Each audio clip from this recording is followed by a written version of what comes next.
C'est dans la Cour du Corbeau, un lieu magnifique à Strasbourg qu'on vous accueille aujourd'hui. Et Caroline, comment tu vas? Très bien Lionel, ça va très bien. Cette semaine, on va rencontrer Marthe Keren. Vous la connaissez peut-être, c'est elle qui est à la tête de l'association Les Enfants de Marthe, qui a sorti en 2009 un livre Semer pour récolter. C'est une agricultrice, une paysanne comme elle aime dire, chez qui les plus grands restaurateurs vont se fournir depuis des années en légumes. Elle est en plein cœur du Korsberg et elle a lancé cette association Les Enfants de Marthe, et c'est pour ça qu'elle est exceptionnelle, parce qu'elle est sortie de son potager, elle a toujours un doigt de pied dedans, elle ne l'oublie pas son potager, mais elle se démène pour les autres. Elle a cherché des fonds pour pouvoir offrir à des enfants hospitalisés des vacances. Elle est extraordinaire, elle est pleine de vie, et évidemment c'est dans son potager qu'elle nous reçoit.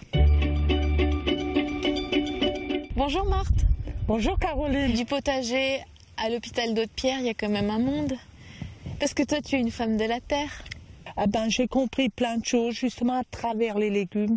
J'ai compris plein de choses dans mon potager, à travers la solitude aussi dans mon potager. Donc à 51 ans, c'est vrai, je me suis sentie en créant cette association. Une deuxième naissance alors? À 50 ans, c'est une renaissance. C'est une renaissance. Une deuxième Marthe. Exactement. Et est-ce que tu as dû faire des choses que tu n'aurais jamais pensé faire? Justement, parler en public, c'était toujours un gros problème pour moi, parce que justement, j'ai toujours ce sentiment encore actuel d'infériorité envers plein de choses. Pourquoi infériorité? Infériorité parce que je me sens toujours inférieure aux autres. Tu es modeste? Tout simplement, oui. Et j'ai envie de l'être modeste. Alors, vous comprenez, vous tous, si on est confronté tout à coup à se mettre en avant, on se dit, mais on tient plus la route là. Moi qui aime rester modeste, humble et simple. Tu es sous les feux de la rampe. Voilà. Alors il y a ton mari.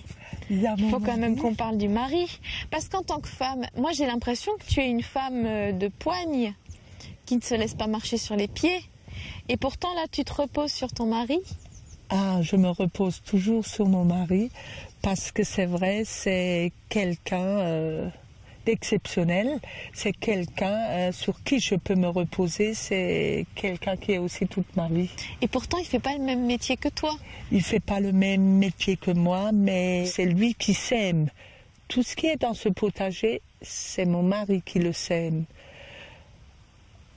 Moi, je suis la maman qui pigeonne et qui récolte.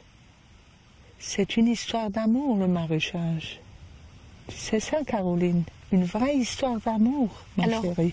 Vous n'avez pas d'enfants, mais là, ils sont tous vos enfants. Voilà.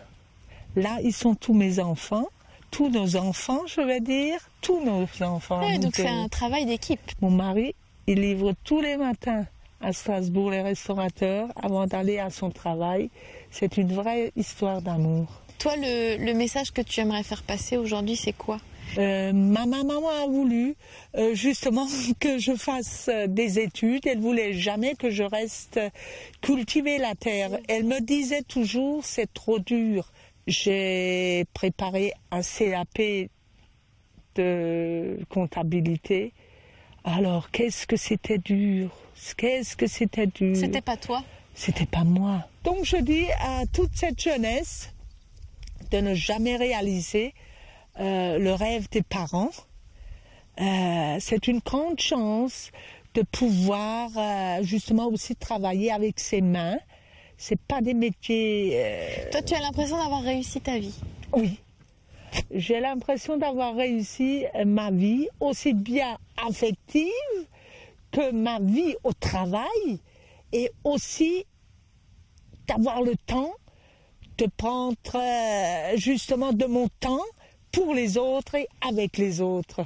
Elle est exceptionnelle, hein, Marthe. Je vous l'avais dit. Ouais, c'est un personnage. Sacrée personnalité. Je crois qu'elle sort un livre prochainement. Oui, en novembre, le tome 2 va sortir. Semer pour récolter. Là, on va connaître les bienfaits de ces légumes du potager. Qui recevrez-vous la semaine prochaine? La semaine prochaine, nous irons chez Dina Faust. Nous sommes des Vénards. C'est la femme de Germain Muller, mais c'est aussi une femme et une sacrée. Merci beaucoup, Caro.